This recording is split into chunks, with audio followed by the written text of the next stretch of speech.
All right. Good morning, everyone, and I hope you can hear me because suddenly, for some reason, I'm not hearing. Joe, can you tell me? Yeah, do you hear me? Yeah, loud and clear. All right. Hi, and welcome back to all of us. Tuija and I have just returned from the United States. It wasn't always possible to broadcast there, except under exceptional circumstances where we had a decent line or a decent internet. And I do hope that a number of you have had an opportunity to tune in on the conference, which was on a second-ray theme, the Christ and the Buddha, or the Buddha and the Christ, radiant wisdom, all-pervading love. I think we had a lot of good presentations, and I think it was over the 12 days that we were presenting there, I think many things were very informative. But now we are returning to our Ask schedule, and there will be various types of broadcasts, our usual, and some webinars on the science of triangles. And tonight, at least our tonight, 5 p.m. GMT, we'll be working again with the glamour that has swept over the world as people become, as it is said, untethered to the truth. You know, the work we're doing now is a bit more academic, and it does involve cosmology to an extent.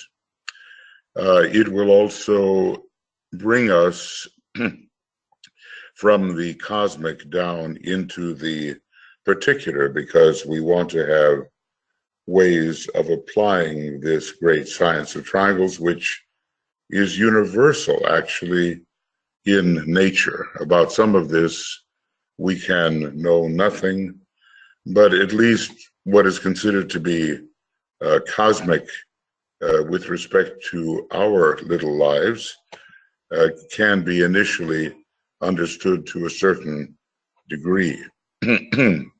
Excuse me if it's a little bit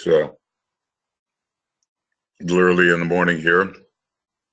Not too bad really, but just getting the frogs out. As you see from this large map, there are many beings who will be related in triangular fashion. As a matter of fact, each one of these beings is pictured as a triangle. The one thing that we do find in all triangles is that there is a point in the center of every triangle. And ultimately, what we will, why not record this? Okay. All right, now I'm recording, and maybe someone is backing me up, Joe. We're backed up. Oh, goodness. I'm looking at that red dot, you know, and it says start recording. I said, yes, of course. But now it's good. So we're looking at a great map here. And this map represents many beings about whom we know really nothing. And it represents them in triangular form. Always there is a point at the center of every triangle. And ultimately, in the universal sense, what is that point? That point universally, once you take away all the layers of lesser beings, is the one universal being at any one time, the universal logos, which ultimately all beings are. However small and cramped they seem to be, all the way down to the tiny little atom of substance, the universal logos, the one being in cosmos, lies at the heart of every one of them. So, you know, we see beings here that will be related in triangular fashion. We see various planetary logoi. We see perhaps cosmic logoi. We see a solar logos. We see the 7 stars of the Great Bear. And even, you know, at least everyone's entitled to their own interpretation in these matters.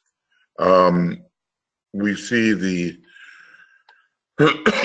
this little green triangle from which everything on the lower part of this map seems to extend, is, in my interpretation, our local one about whom naught may be said, such a vast being, and all the rest of these triangles are similar beings, all contained within, well, what I would call a sub-para-Brahmanic logos. And then here we have a para-Brahmanic logos, who no doubt will be related triangularly and in terms of septonates to still others.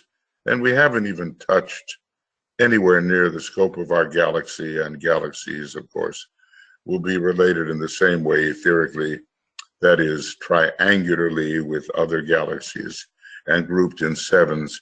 It's just a tremendous, tremendous picture coming all the way down to us, and what you would say, you know, our little triangles here, which are right within our etheric body. And we've discussed these before and how they all light up at different times and are controlled by planets, and they're controlled by signs of the zodiac, you know, and until we find the human being at a particular stage of advancement, whether he's trending towards the 5th initiation or the 3rd or the 1st, or whether he or she is average man, or even, you know, undeveloped human being. All different triangles are involved.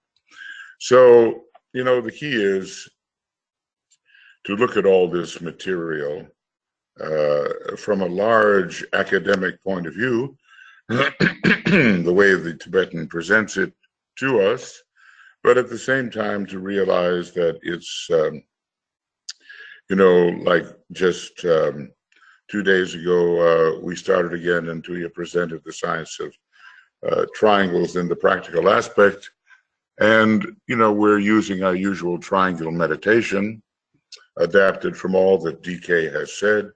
And that's the practical side of this work. But what we're doing here is trying to take that 100-page section or so and really, in esoteric astrology, and there are other things as well. Starling Hunter has been working in triangles, it seems like forever, and he's made some wonderful compilations. And so when we get done with this particular section, we'll be looking at some of the things that he's pulled together and make sense out of it in the larger perspective. And hopefully we'll be getting more and more practical in the feeling of our regular triangle work. So if you can find people with whom you can do the triangles of goodwill and the triangles of light,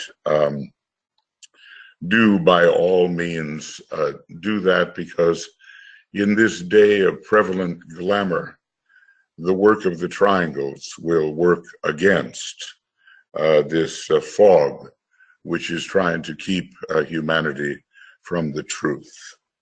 Now, let's just have a little bit of an alignment. I'm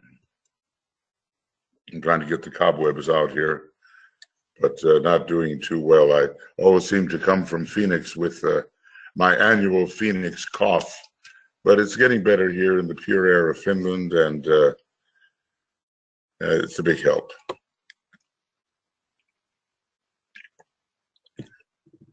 Okay, so from the perspective, our own perspective, which is a tiny one, we think about the great triangle called the Great Bear, the Pleiades and Sirius, but for Sirius, we can actually substitute the little bear. Sirius is sometimes a blind for the little bear. And these tremendous energies, maybe we might consider 21 of them, are reaching down into our planet, and they're also into our solar system, first of all, and through our solar logos.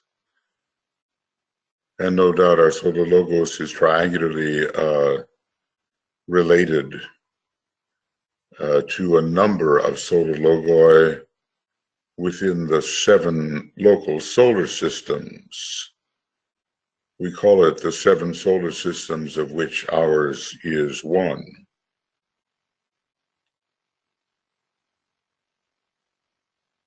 And then we think about all the ways that the different planets are triangularly related to each other, some of which we can look at in our academic material. The Earth is certainly related to many other pairs. Every other pair, really, in the solar system. So Earth is not alone. It's related to Mercury and Venus. It's related to Mars and Venus. It's related to Mars and Mercury, Jupiter, Saturn, and so forth. Many, many triangles involving the Earth, and we receive their energies.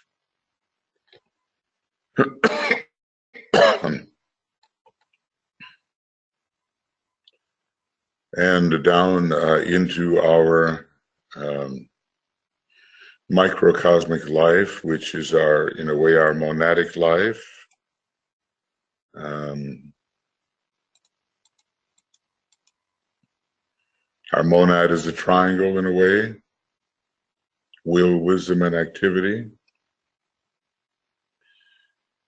And it extends into the spiritual triad, which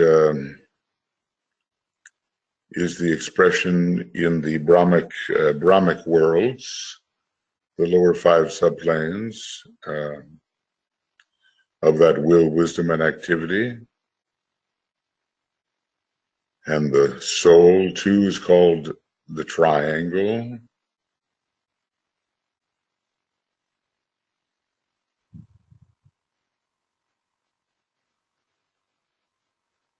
Different ways of looking at that, but you know, you have the jewel and the lotus and the synthesis petals and the other 9 petals. That's kind of a triangle. And you have the 9 petals in 3 groups of 3 each. That's triangle. And all the way down into the personality, which has the mind, emotions, and physical etheric expressions. And that's a triangle too. Everywhere, everywhere. And right down into our physical brain with all of its glands, you know, the alta major and the pituitary and the pineal, another triangle. It's important to get the universal sense of things. Realizing that we are sustained from above here. Sustained. And the greater triangles support the lesser. And we are in this fantastic etheric network of triangles, and on our planet, squares becoming triangles.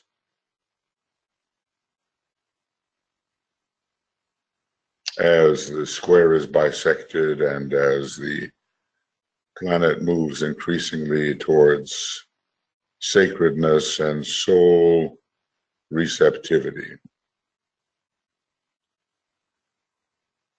So, you know, when you wake up, you can think for just a moment. We do have that little part of the meditation that Tuija offers on Wednesdays, where he says, look, get out of bed or don't get out of bed, and the first thing you think about is this triangle that consists of the solar angel and the master and the anchor in your head center, with the orange light entering all of your personality system.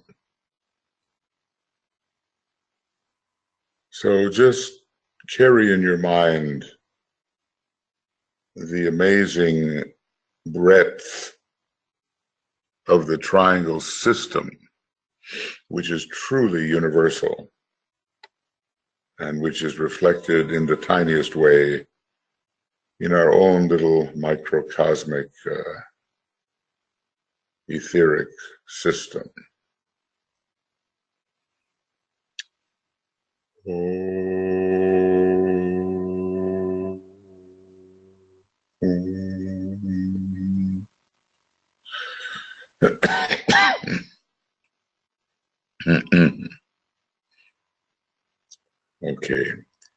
Okay, friends. Well, one day soon I'll be able to sustain an ohm without breaking it up, but for the moment.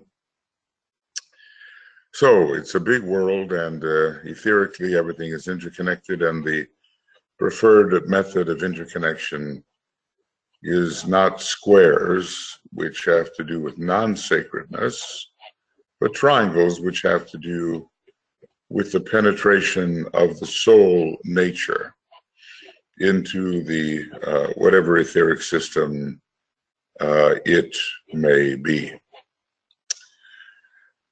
Okay.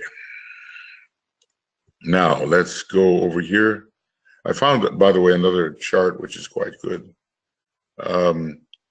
Notice here the different rulers are found, page 68 of Esoteric Astrology, and you want to develop in your understanding so that you can look at this and go, for instance, first ray, Aries, Leo, Capricorn, and see the rulers. Second ray, Gemini, Virgo, Pisces, and the rulers. Third ray, Cancer, Libra, Capricorn, and the rulers, and so forth. So this is a very good way of making our bridge into a little more solar systemic consideration. And remember that all of these planets are reflected in our planetary chain and upon our planetary globe. So if there is a triangle here on the zodiacal level, it's going to be found also, see if I can, I don't know, there it is, yeah, okay. It's going to be found right here in our Earth scheme. And all of these little circles are reflections of those planets, but in a lesser way, and within any particular globe, many, many triangles and so forth. So I just want to help us understand the vastness of this system. Now, what we have been doing is to look at this chart, which has been a little bit expanded, and it shows how the triangles are representing the 7 rays. Every one of the 7 rays, and we really only have one more time we're going to do this, because I realize for those of you who are not too much into astrology, it can look a little bit complex. Excuse me. But the next time, I think, will be our last time on this particular chart, and then we will move on to the text about this. There's just so much in this little 100-page section of Esoteric Astrology. But for the moment, I think we're going to look at the 4th ray and also the 5th ray. Now, the major triangle representing the fourth ray at this time. And remember that probably this ray comes from, well, it comes from the very top of the universe in a certain way. And I use the word top of the universe. It's not particularly correct, but it gives us an idea that at the highest point, vibratorily speaking, of the universe is a septonate, and that septonate is reflected in the 7 rays once we come down to our own level of action and possible apprehension. So this is the ray of harmony through conflict, or the ray of harmony, beauty, and art.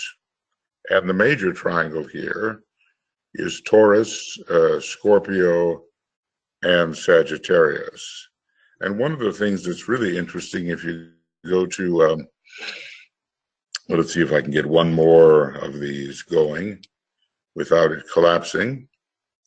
If you go to page 50 in your Esoteric Astrology book, you're going to see that the 7 solar systems, of which ours is one, is ruled by Taurus, Scorpio, with Mars as an expression. Now, all of this is quite somehow deep and complex, and when we are masters of the wisdom, we will master these matters. But Taurus and Scorpio, and the fourth ray content of Taurus and Scorpio, have very much to do with the 7 solar systems, of which ours is one.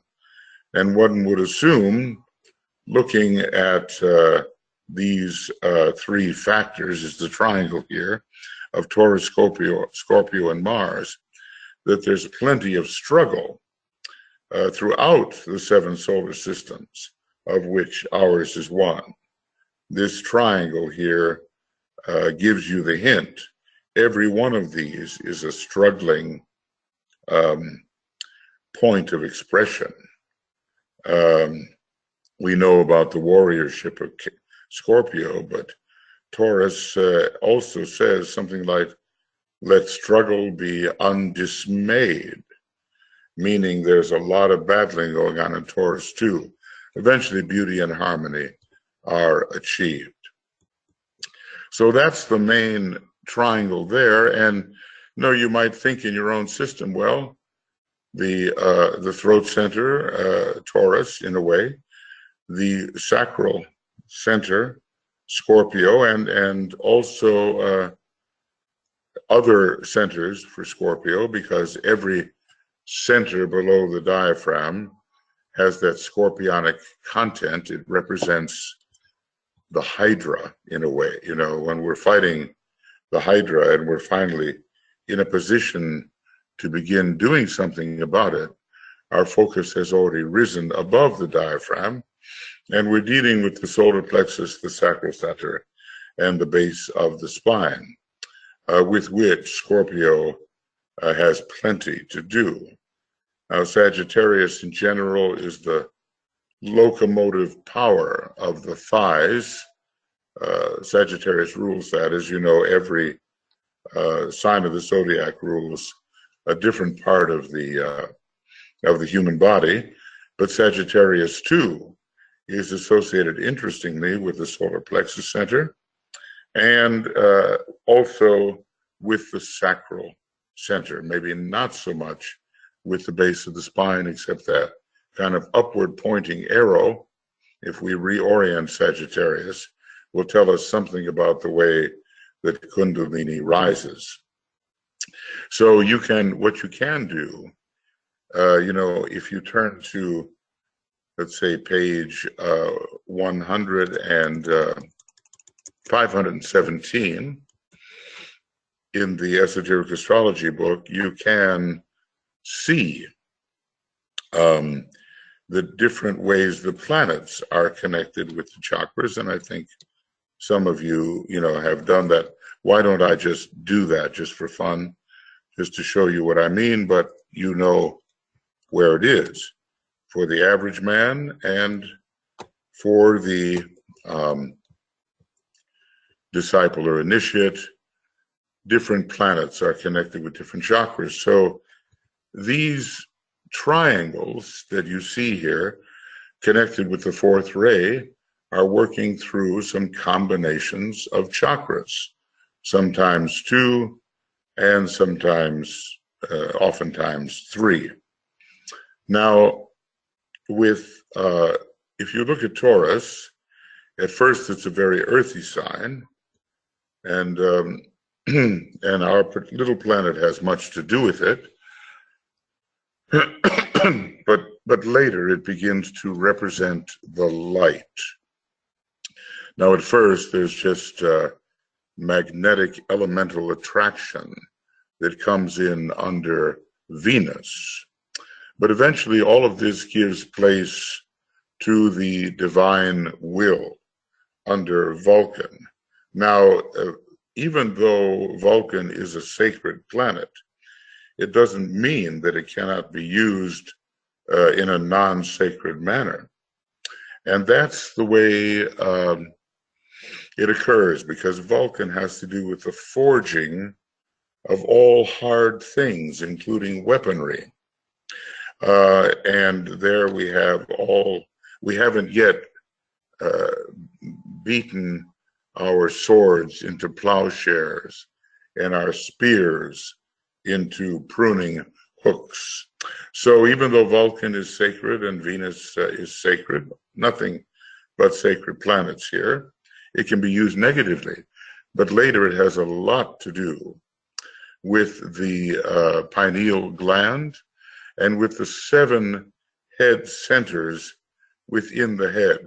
Probably when you look at the head, it's a macrocosm for all the rest of the centers in the body. And probably instead of just 7 head centers, I would say we ultimately have 21, and they control everything below. But certainly we do have 2 sets of head centers, one above the head. You sometimes see those Tibetan hats, which in a way represent the sequence of head centers above the head, and you have centers within the head, and Vulcan is particularly associated with the centers within the head. It's the will of the soul, and we begin to achieve that. Now, eventually, Vulcan is related to creative hierarchies beyond the cosmic physical plane. So when spiritual will at last becomes brilliant and full of light, then we have the final position of Vulcan. So Vulcan and Venus, interestingly enough, both have a lot to do with light. Venus, we know, it's the brightest planet in our local system, at least to us, it's filled with light. And Vulcan is said to burnish or polish the shield of Mars. And what does that mean? You know, it brings out the full light value of the Martian personality. So, and Vulcan, you know, Venus is the planet of beauty. Vulcan is the artificer. And out of these hard things, out of these very condensed types of material, Vulcan makes objects of great beauty. As a matter of fact, the jewel in the lotus will shine forth in great beauty, and Vulcan is the planet which makes that possible. When you begin to look at some of the higher reaches of this planet, it seems like a first-rate planet at first, but it's got a lot to do with the fourth ray on its monadic level, at least in my theorization, and ultimately probably with the second ray monadically. As I tried to present, and we all tried to present, Tuija, Francis, and myself at the conference, there's 2 levels of the monad. The first level on the monadic plane, and then the logoic level. And I think that Vulcan has a fourth ray and a second ray very high up. So it somehow fits with Taurus, the second sign, distributing the fourth ray. Now, more of the fourth ray comes through Scorpio at this time than through any other constellation. And by the way, when you know your astrological chart, you begin to put these relationships together, especially if they are in aspect with each other, or if one of these signs is major.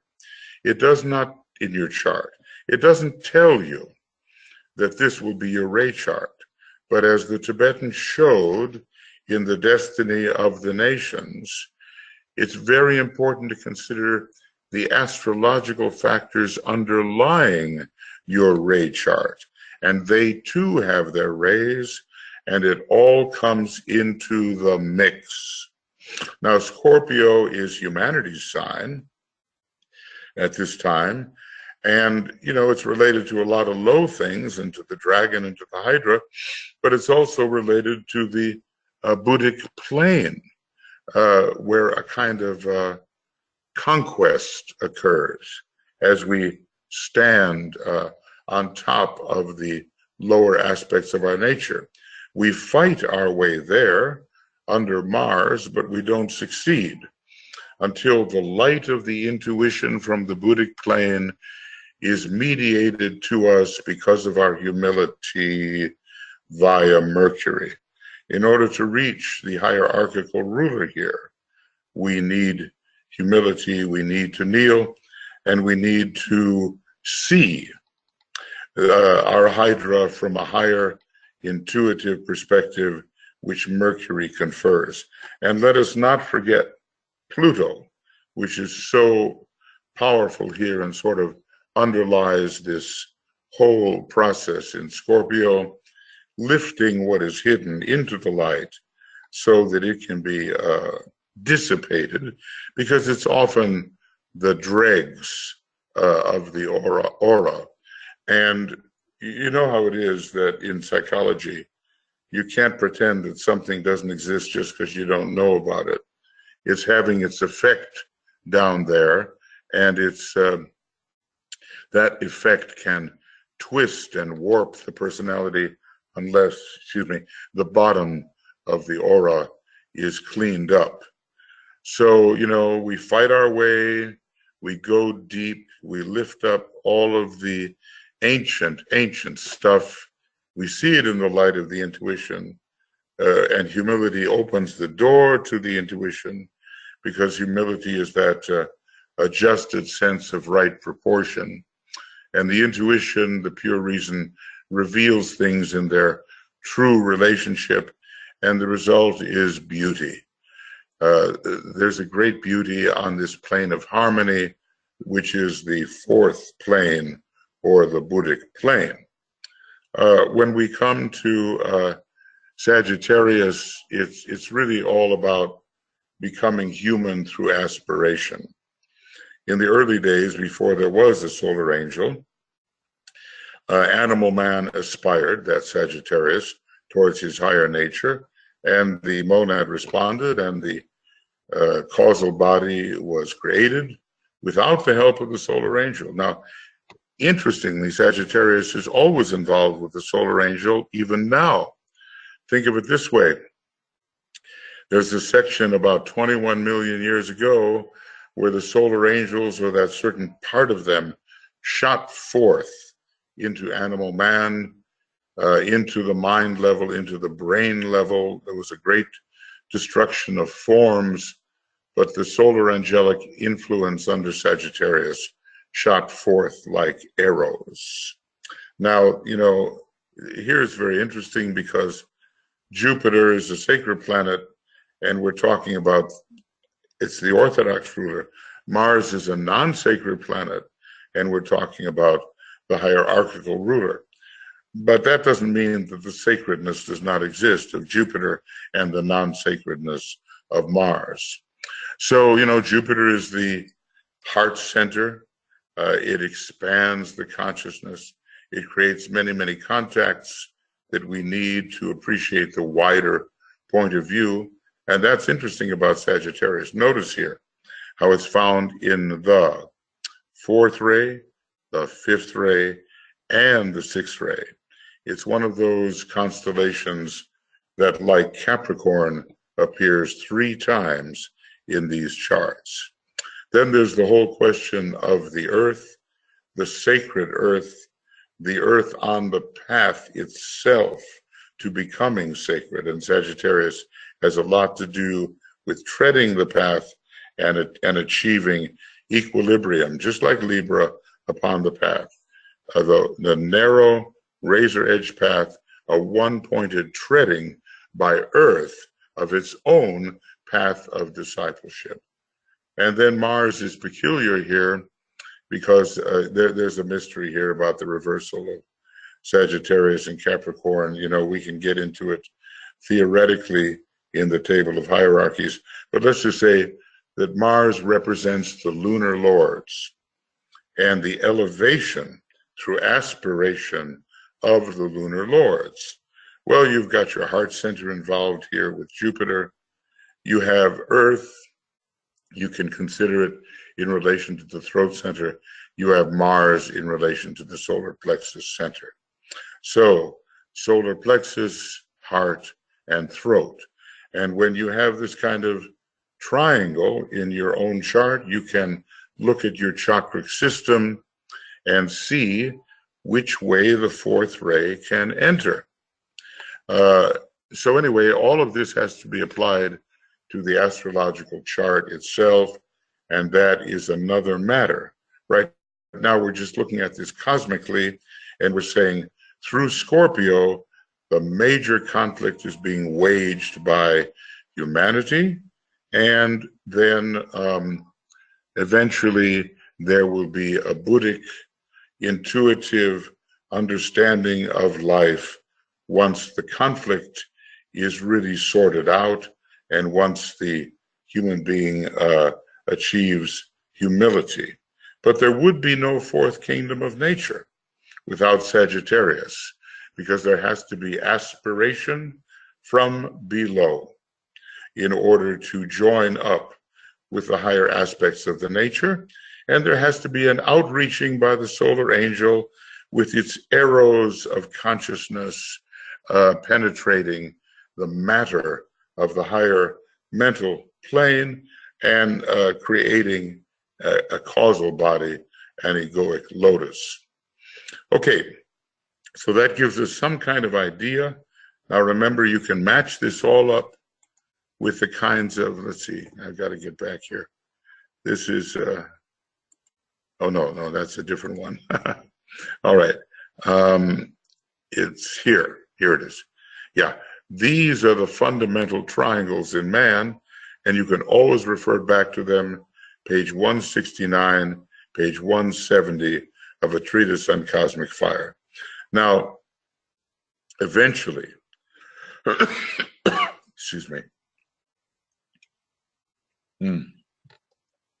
eventually all these little pieces of information under the second ray do come together.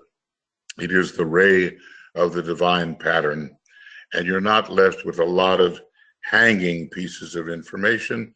They all begin to gel into a pattern which reflects the higher archetypes. It just takes a lot of study, a lot of application, a lot of thinking, and, you know, try to make it real in your life.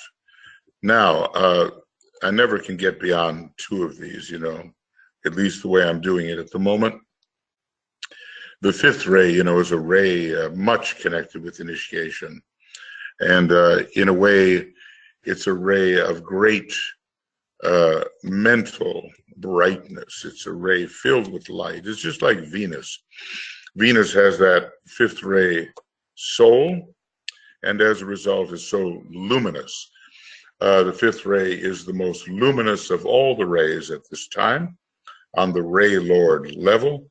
And Venus, as far as our Earth is concerned, is the most luminous of all the planets, at least just the way Sirius, another fifth ray solar logos, is the most, for us, the most luminous of all the stars.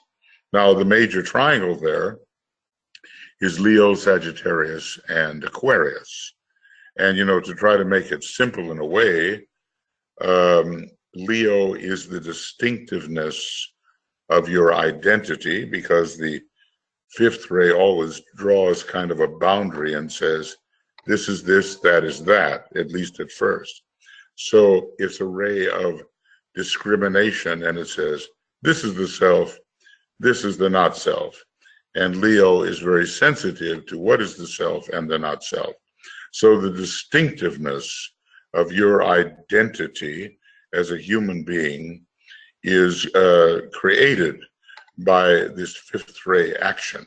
Now, there's a lot of first ray in Leo too, and we discussed that earlier.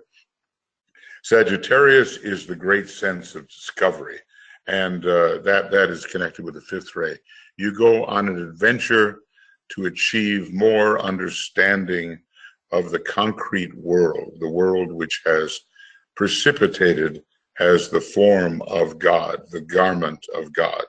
So you see all these, kind of National Geographic quests, and people go into outer space, or they go to the remote areas of the earth, or they go into the jungle, or they try to discover the buried civilizations beneath all of the jungles that have grown up around. It's that urge to discovery which is involved with the fifth ray, as the seeking of light in form proceeds.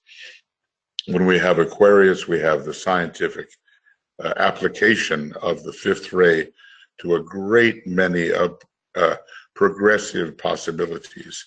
The fifth ray is so progressive in a way that it had to be held back somehow between 1950 and the year 2000, lest we get so far ahead of ourselves that through the discovered powers we destroy ourselves. Now, what's interesting about this triangle, well, what do you have here again? You have your Leo, the heart, you have Aquarius, the circulatory system, and you have Sagittarius, your locomotion, the strong muscles of your legs, the thighs particularly, which take you through space. Those are the three areas that are involved. But Aquarius too, it's connected very much with this great center on top of the head, and Leo is the heart, and Sagittarius, the ajna center. See, so we can, because the center of vision. So if we look at this from a higher perspective, we can correlate these signs of the zodiac with different chakras. That's very important to do that. Correlate the rays with different chakras, correlate the signs of the zodiac with different chakras, correlate the planets with different chakras. And, there are different places where that happens. Page 517, as I say, in Esoteric Astrology, is very useful. And then you just have to know the 12 connections of the zodiacal signs with the parts of the human body and the chakras that are connected with them. There are a lot more chakras, of course. There's chakras in the knees, there's chakras on the soles of the feet. It's not only the major 7. Excuse me. Now, with Leo, it's ruled triply by the sun, but we might call this, so in a sense, the heart and the heart within the head, these are major chakras when it comes to Leo. Even the solar plexus, because the idea of solarity is there. But we have the sun probably veiling Jupiter, the sun definitely veiling Neptune. I suppose I should put that in somehow, if I can. No, I can't really. I don't think so. Well, it's going to give me problems. No, I can't. So anyway, just we'll call it N for Neptune, and maybe we can call this, let's see, J for Jupiter, because the Tibetan hints that the sun really veils Jupiter. So what do you got here? You have the sun at the heart, You have the sun at the solar plexus and the 12-petaled lotus within the head center. And then you have the whole head center with Uranus. So the sun is represents a glorious demonstration within the head. And there's so many different ways that Leo can be used, as you know. Now, right now, we have a lot of egotists running around the world, and not all, but many are in that very egotistical phase when they see nothing but themselves and they are simply a personality, and that's Leo. But there are other people where heights of noted service can be reached due to the sign Leo. Now with Sagittarius, you know, there's that expansion of discovery. There's the sacred earth, and there's the soul, and there's the, what do you call it, the lunar lords, aspiring to become, well, the elemental life aspiring to become, let us say, Davic life. Now, excuse me, when we get to Aquarius, we have the real world server off the top of his head. So the law of service is connected here, and there the pot of energies is balanced. Excuse me, I think I better, you know, too much talking. Well, that'll stop soon. And then we have Jupiter, which is really an expanded heart center, and the moon under Aquarius, representing what initiation can bring. So Uranus, the mind, Neptune, the emotional vehicle, Vulcan, the physical etheric vehicle, these three are gotten into shape under the fifth ray and the moon, so that you can have a true initiatory possibility of transfiguration, the very first initiation. So, you know, you begin to look in your own chart and you think of some of the higher things that these points represent. And if there are, you know, with Earth, it's difficult because Earth is at the center, but you can always consider that everything has to go through the Earth at the center of the chart. And when these triangles of planets appear, you can give them their higher chakric meanings and the kind of circulation that occurs through them. And then if you just happen to have, as some people do, Leo, Sagittarius, and Aquarius all together, maybe one of them is your sun sign and one is your rising sign and one is your moon sign and so forth, then you know that the fifth ray has a natural conduit into your chart, into your life, even though it may not be specifically one of the rays of your ray chart. It can be very strong astrologically. I know some people with huge first ray in their astrological chart, and yet they are second ray people. Absolutely. So that first ray is reinforcing them astrologically and strengthening their second ray tendencies. All right. Now, you know, I well realize that for those of us who are not schooled in astrology, all of this may seem, wow, this is all pretty intricate. But basically what you have to do is learn your 12 signs of the zodiac and the parts of the body that are connected with them.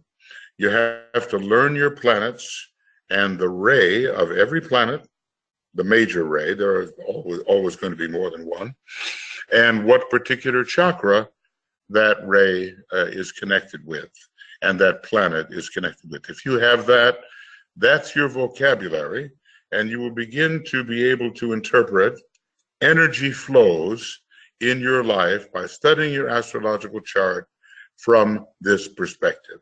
Now, we only have one more session on this, and I suppose some of you will be happy about that. Maybe I'll be happy about that. I don't know, where we're going to deal with the sixth ray and the seventh ray.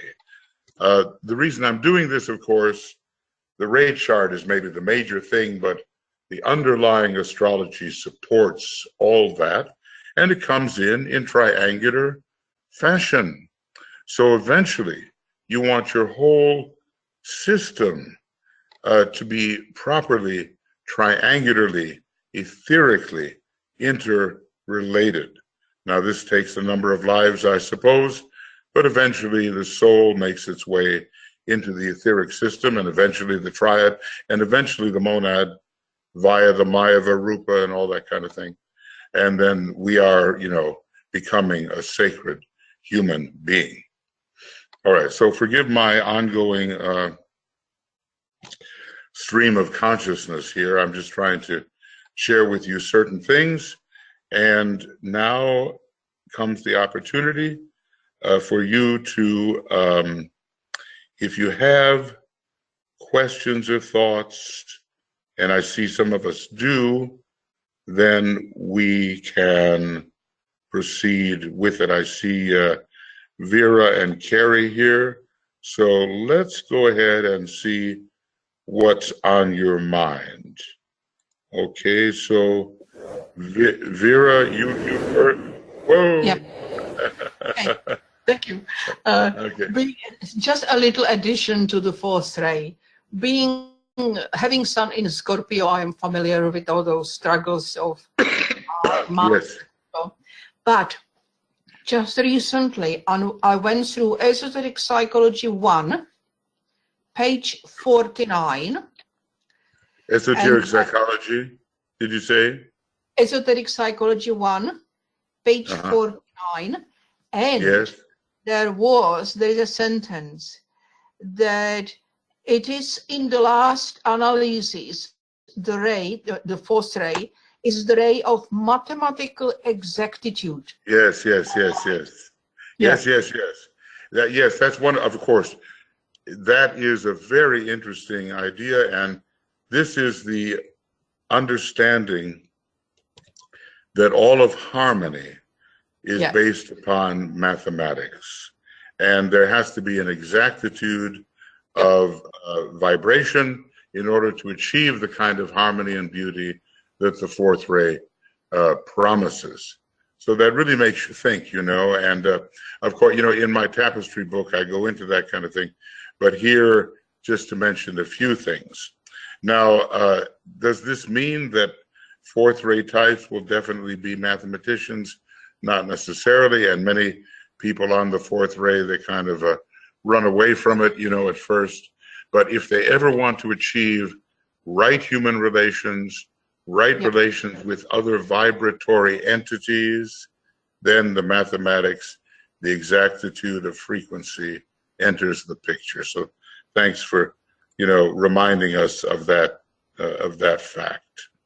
Thank you, Vera. Is there anything else? No, and just maybe just crossed my mind. Want to bring that in? As you said, the disciple that has to walk, to tread the path in narrow paths, razor narrow paths, and I would say that's the mathematical exactitude. Okay, well, that's a good way of thinking about it. And remember too, when we're looking at pure reason, it has to do with archetypal relations as they are revealed on the Buddhic plane, reflecting the monadic plane, and there's tremendous exactitude in those archetypes. We do a very poor job down here of approximating those great designs. But through mathematics, through geometry, through arithmetic, etc., eventually we will get it right, and the archetypes will be reflected with exactitude in these lower worlds. Okay, thank you, Vera. Now let's see here. I think we have Carrie. Here we go. Hi, and good morning. Hello, Michael. I didn't have any questions. I don't know why my mic was... Okay. Your hand was up. Well, I don't know if you have that little hand there. So, of course, you're a composer and a musician. So probably, you're aware of that idea of the fourth ray and mathematical exactitude. It has so much, yeah, it has so much to do with tuning. You know, how we attune, and whether we're one of those out of tune types internally and with our environment, or whether we've managed some kind of proper harmony through Buddhic alignment. Of course, that's and you know, in your chart you have a lot of Scorpios, so that gives the opportunity there with the Buddhic plane. Anything you want to say about that, or is it just I'm just palavering here, you know? Anyway. Not at the moment, thanks. Okay, thank you, Carrie. Thank you. All right, now let's see, Frederick, do we have a question? Okay, the sound is okay, great, okay, excellent. Now, friends, I realize, you know, all of this is a little cosmic, all right? And in this chapter on triangles, it's all interwoven with many factors, you know, countries, continents, centers, you know, cosmic relationships, all that kind of stuff. But let's consider, as we study the science of triangles, that we are really expanding our understanding of these larger triangular relationships, and we can bring it all down, you know. Please join us on Wednesdays at least, when Tuija is presenting the broadcast on triangles. We make it very practical at that point. It's a broadcast, not a webinar, and there we have the opportunity to you know, really get into the light, into the goodwill, into the love, into the people we're trying to relate to, making it very real. I think we need both the theoretical promises, what one day will be real for us. Right now it's theoretical, okay, and every once in a while something trickles down which reminds us that actually these things really do exist, you know. And eventually, when we're 4th degree and 5th degree and 6th degree initiates and so forth, all of this will be a lot more real, because we'll be working in the cosmic etheric body of our planetary logos, and not right down here on the lower 18 subplanes in the dense physical body, where so many things are distorted, and as St. Paul says, where we see through a glass darkly, instead of seeing things face to face as they really are.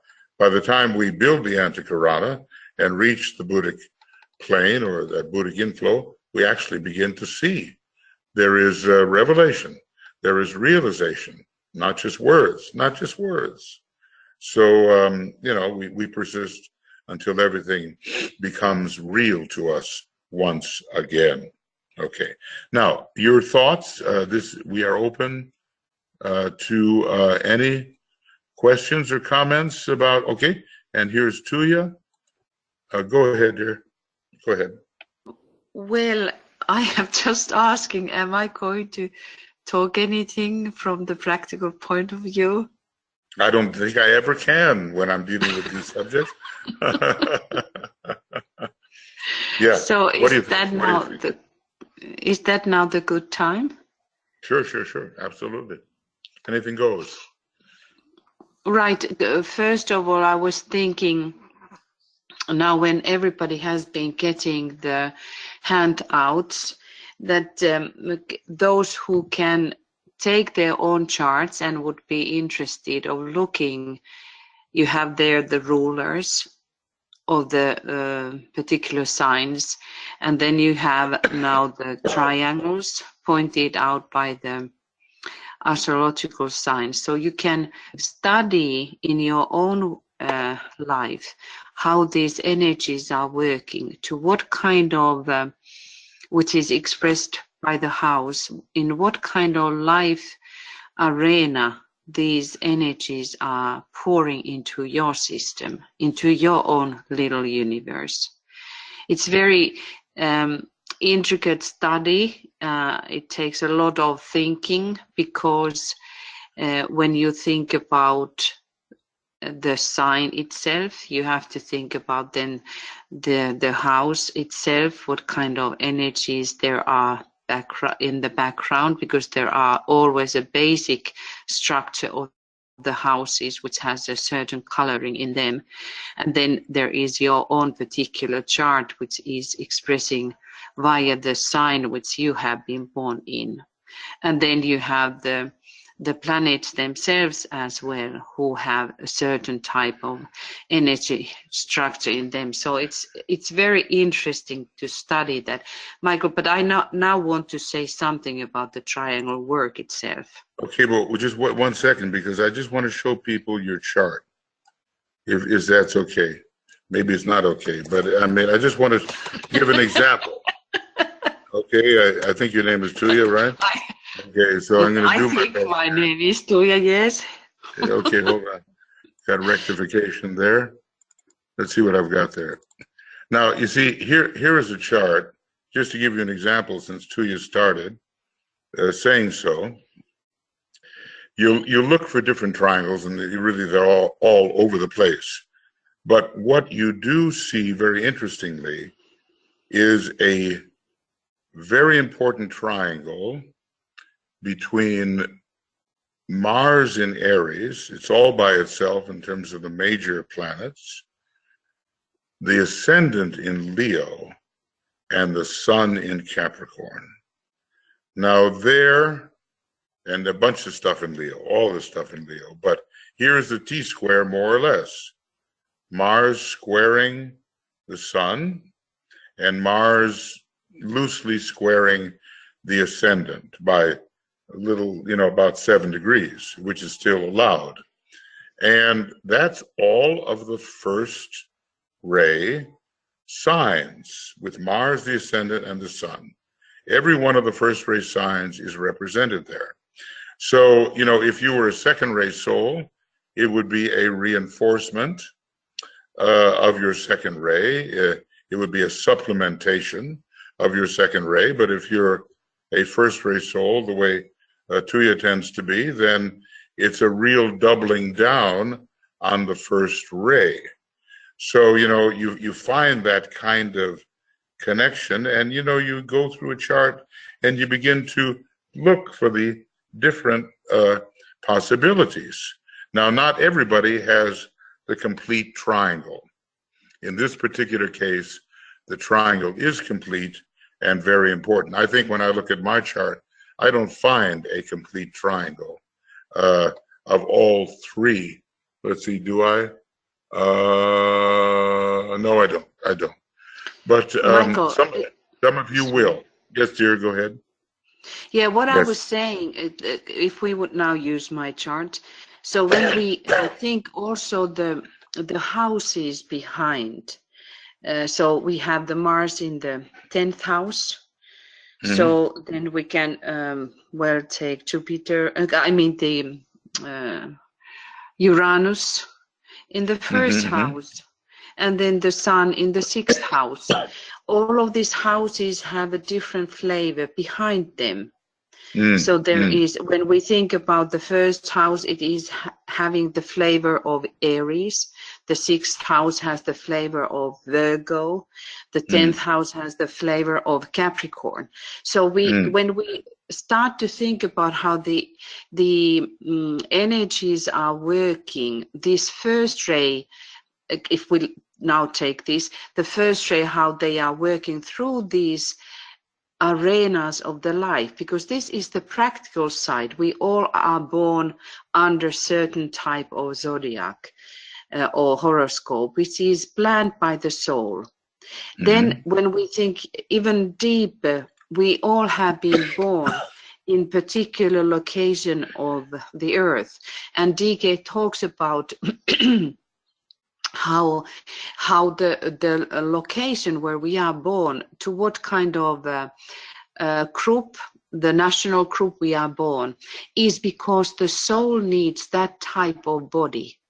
It's really interesting to think about that this concrete thing, how our body is built, to what national we are born, yes, the soul needs that.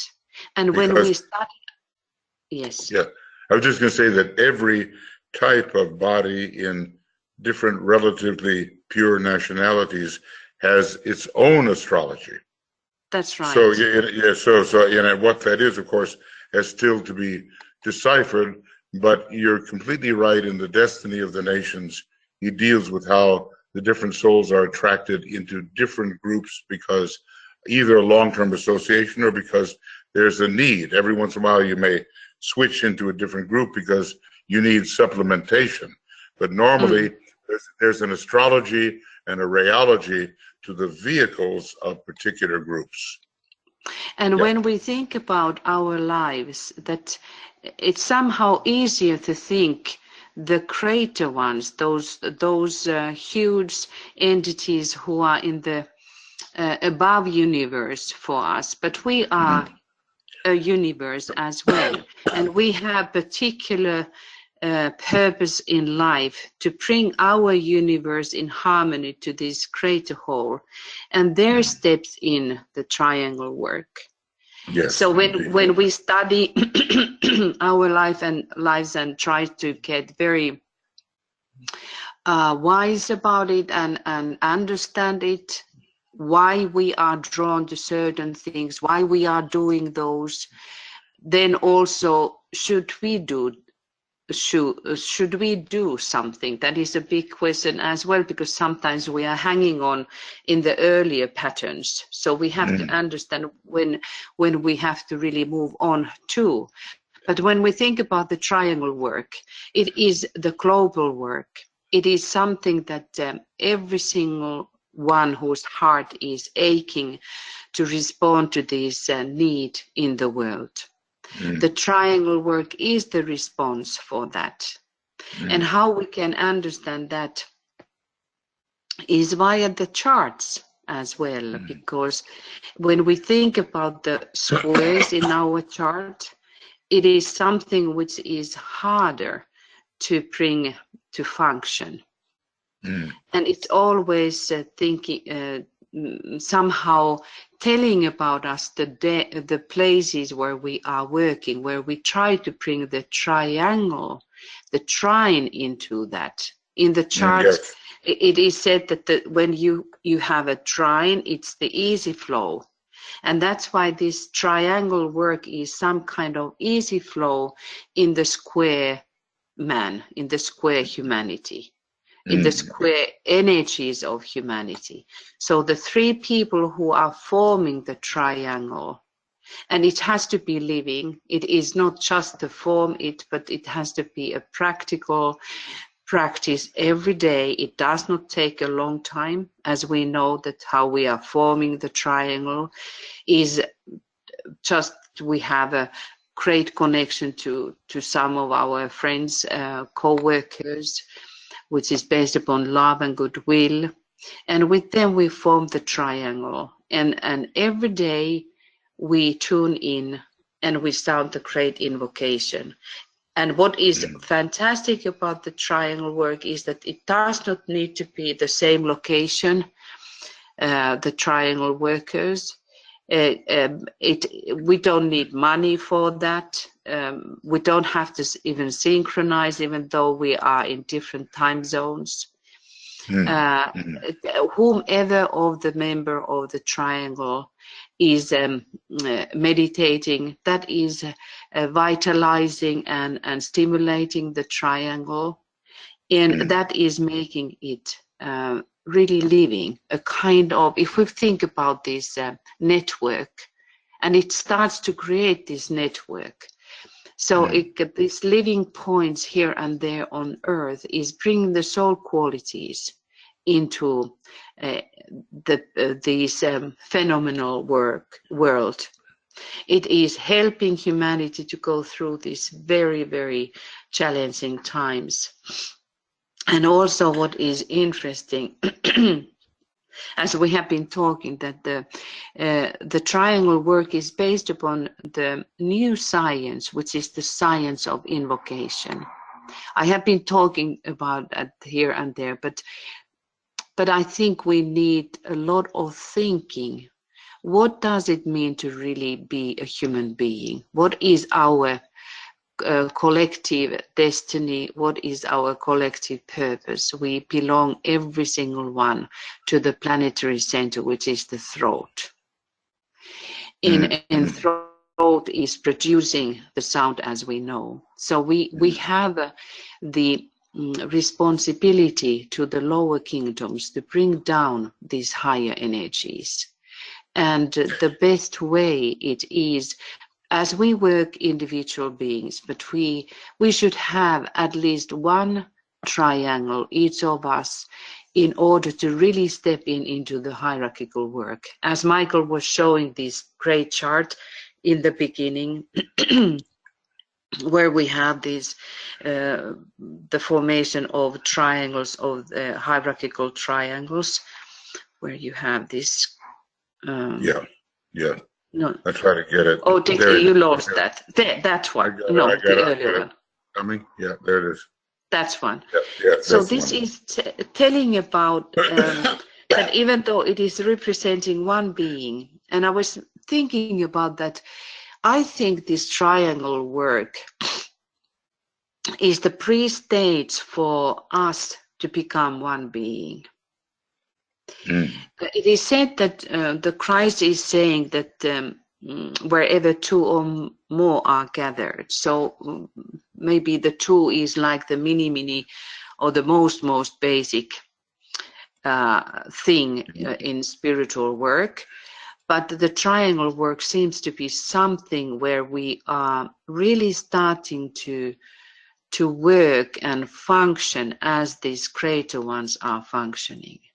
It is really a great tool for all of us to start to think about and what it is teaching for us, because then also that other aspect of these three Buddhas of activity can stimulate, if the need arises, these triangles. But of course they have to be living. So it's not just forming a triangle, it must be practiced every day, that one is sounding the great invocation and aligning with the members. And here we see, right here on this map, we do see how these triangles are at work. This is I think it's a map of the hierarchy going up to the solar logos. And here are the three cosmic lords in a triangle representing the solar logos. Here are three major rays. Here is Sanat Kumara with the three Buddhas of activity, and the esoteric Kumaras are not drawn, but they're a triangle too. And when you go across the board, there's just so many triangles down here in the normal hierarchy. And here we are, you know, way down here on the, but we can do our bit as we attempt. I hear some kind of strange sound, but I don't know what that is. Anyway, it's probably on the internet. Anyway, so okay. As Tuija said, let us make sure that each one of us is at least in one triangle, at least in one. And you know, this thing about well, that story about 100,000 triangles. This is one of those stories, you know, but it came from somebody who talked to Alice Bailey, who talked to the Tibetan. If we had 100,000 triangles, we could turn things around. So let's do our bit, do our part, and try to make it an essential aspect. What did he say? This is the work that must go on. It must go on. And when you're looking at some of the terrible things that are happening due to the egomaniacs of the world, who don't see a big picture at all and only see themselves, the triangle's work will undermine that and destroy that, and eventually the soul will take over. Okay, anything else, Tuija? Are you good? No, I was just thinking if anybody would like to add something. Yeah, exactly. So are there other thoughts or questions, friends, based on what we've talked about today, what Tuija's talked about today? Here's Brenda. I would be interested in hearing at some point if people do triangles singularly, as I have 8, or individually. Now let me just see if I can understand the difference between singular and individual. Brenda, you could speak up if you wanted to and explain that a little bit if you would like. Oh, hello. Oh, okay. You do all 8 at once. There you go. Yeah, go ahead, Brenda.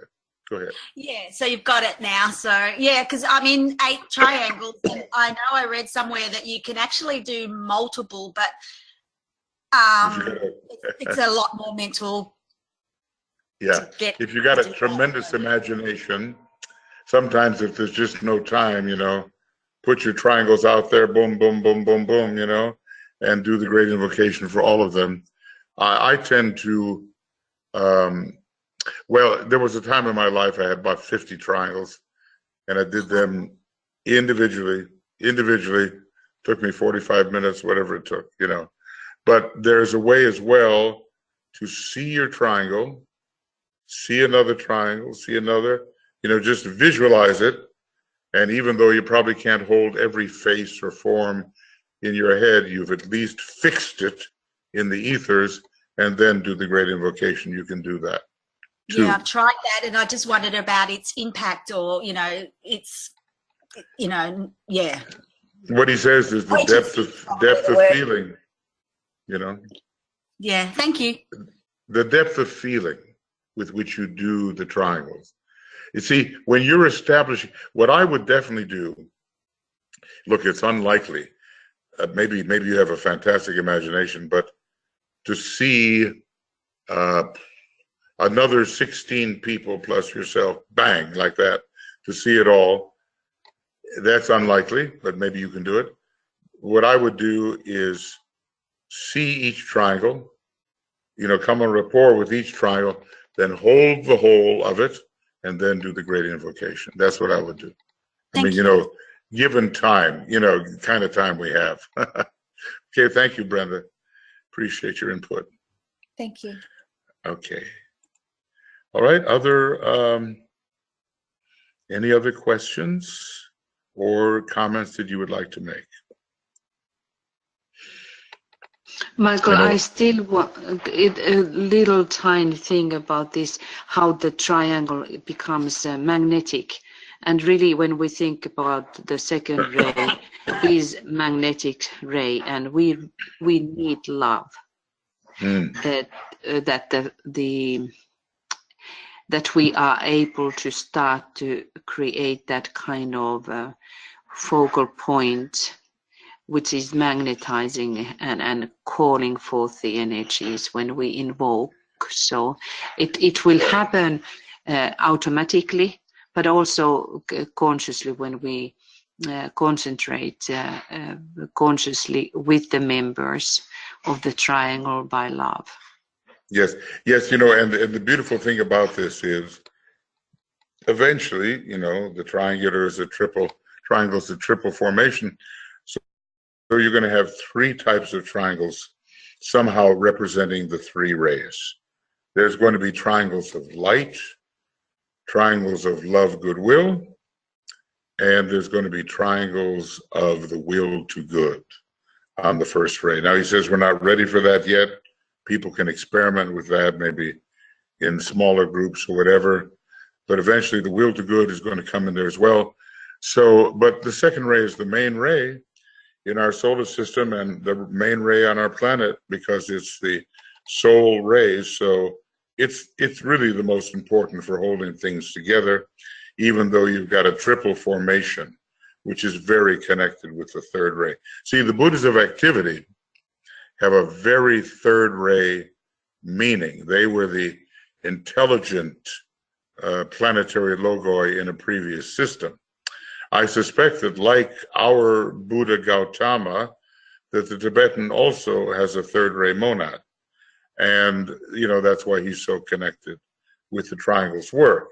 But without the love and the depth of feeling, we just don't have the magnetic coherence. So when you're working with your triangle's members, to love them and to love the whole network is really important. Anybody else? Okay. All right, well, look, let's just have a little closing. As I say, Tuija is offering a much more complete meditation on Wednesdays. You know, and when I look at this Ask program, I say this is what the Tibetan would want us to do, to at least get together once a week to do triangles work, to do the reappearance of the Christ, which he gave to his group as a weekly meditation, to do the meditation for attracting money for hierarchical purposes. He gave that to people for once a week. And then, you know, to start thinking in terms of the souls of the nations, which when they are sufficiently developed, will allow the new schools to emerge, you see. Once we clear away the glamour, which is so prevalent today, and it's dangerous work, believe me, it's dangerous work, but that because it's the major plane of illusion, looking at illusion in the broad sense, we've got to clear away the fogs, the mists, the veils, the clouds. We've got to do that somehow. So these 5 Ask programs that we're offering, I think is right in line with what the Tibetan would have us do. And if you're studying with the Moria Federation, some of these are meditations that you would naturally do by yourself. So you might as well do it in group formation, as it carries, I think, greater power. All right, let's just have a little alignment. And as I say, you know, come join us on Wednesdays for a more complete triangles meditation. Maybe what I'll do is I'll go here to that chart we've been, well, this is a good one too. This has so many triangles in it, you see it, and it's a good way to think of triangles. Okay. So this is very simple. And we all link up with each other. We can sort of think in the direction of our own particular little triangles network. You can flash it in front of your eyes. Maybe we don't have time to, all of us, flash every single triangle, but the general idea.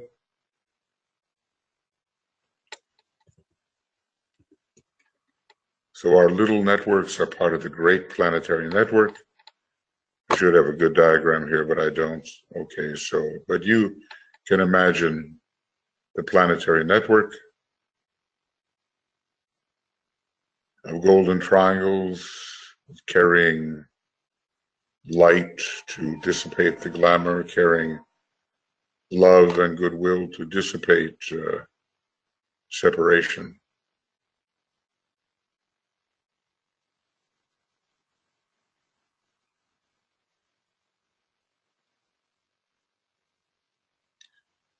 And the 3 great lords, the Bodhisattva Manu and Mahachohan, are supervising, and the Buddhas of activity from Shambhala are looking on.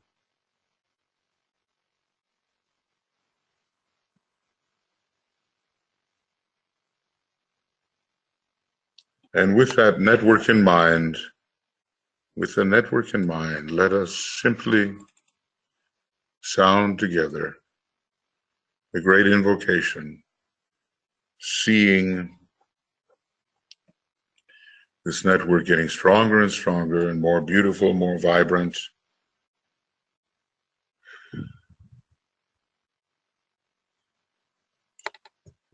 And bringing us more and more towards sacredness and overcoming the many unspiritual mistakes that humanity tends to make.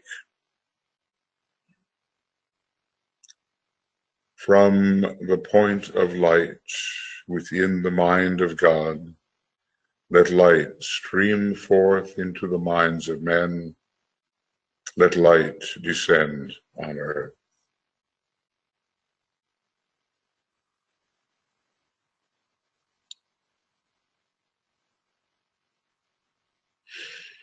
From the point of love within the heart of God, Let love stream forth into the hearts of men. May Christ return to earth.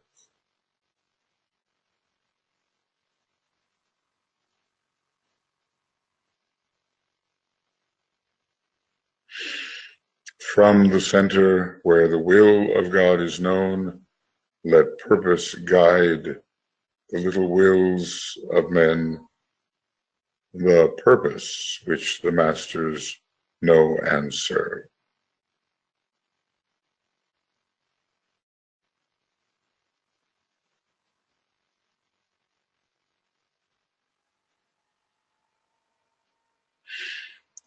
From the center which we call the race of men, let the plan of love and light work out, and may it seal the door where evil dwells.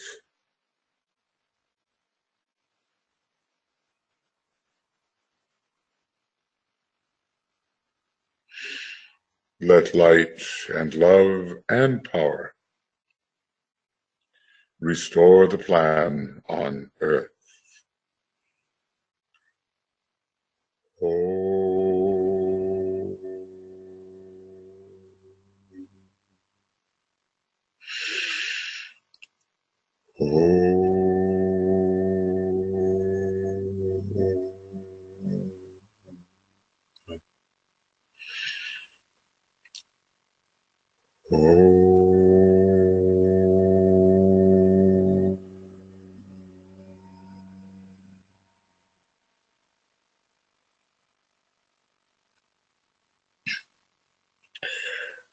Okay, well,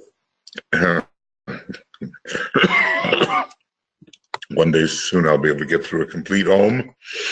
Tonight, 5 p.m. GMT, we'll go on and deal with the resumption of our glamour webinars, and we'll do our best to help clear some of the miasmas which at present are confusing humanity so they don't know truth from falsehood. So if you can join us, please do.